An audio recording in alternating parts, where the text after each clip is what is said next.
Yep. This is Garfield, all right. Garfield the movie captures the elusive charm of the most egotistical character on the funny pages and drops him into a story that allows him to bask in his character flaws. That Garfield is revealed to be brave and conscientious after all will not surprise anyone, although it might embarrass him. I don't know who had the idea that Bill Murray would be the right actor to do Garfield's voice, but the casting is inspired. Murray's voiceover work finds the right balance for Garfield, between smugness and uncertainty, between affection and attachment, between jealousy and a grudging ability to see the other point of view. In this case, the other point of view belongs to Odie, a dog that is given to John, played by Breckin Meyer, Garfield's owner, by his sexy veterinarian, Dr. Liz, played by Jennifer Love Hewitt. Garfield is shocked and astonished to have to share pillow space with a dog, not to mention quality time with John, who's not just his owner, but his primary caregiver. Being Garfield, he expresses his displeasure not with a humiliating public display, but by subtle subterfuge.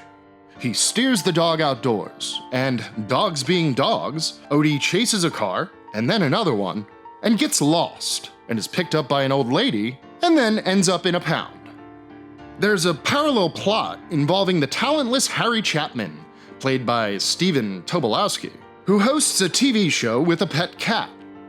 He thinks maybe using a dog might bring him national exposure, tells the little old lady he's Odie's owner, and, as a training strategy, gives him electrical shocks from a cruel collar.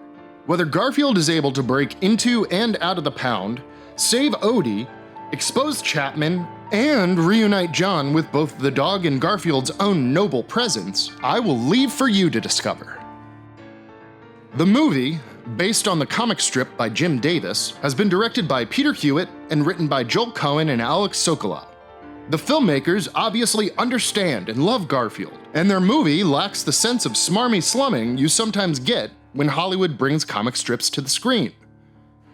Although Garfield claims, "I don't do chases," the movie does have a big chase scene and other standard plot ingredients. But it understands that Garfield's personality, his behavior, his glorious self-absorption are what we're really interested in. The Davis strip is not about a story, but about an attitude. If they hadn't gotten Garfield right, nothing else would have mattered. But they did. And they've also solved the perplexing problem of how to integrate a cartoon cat into a world of real humans and animals. Garfield talks all through the movie. This is one of Murray's most talkative roles. But we can only hear him. That's the equivalent of his thought bubbles in the strip. Garfield is animated. The other animals and the humans are real, and the movie does a convincing job of combining the two levels. Garfield looks like neither a cartoon nor a real cat, but like something in between. Plump, squinty, and satisfied. Uncanny how when he talks, his mouth looks like Murray's. In a film mostly involved with plot, there are two scenes that are irrelevant but charming. In one of them, Garfield and Odie perform in sort of a music video.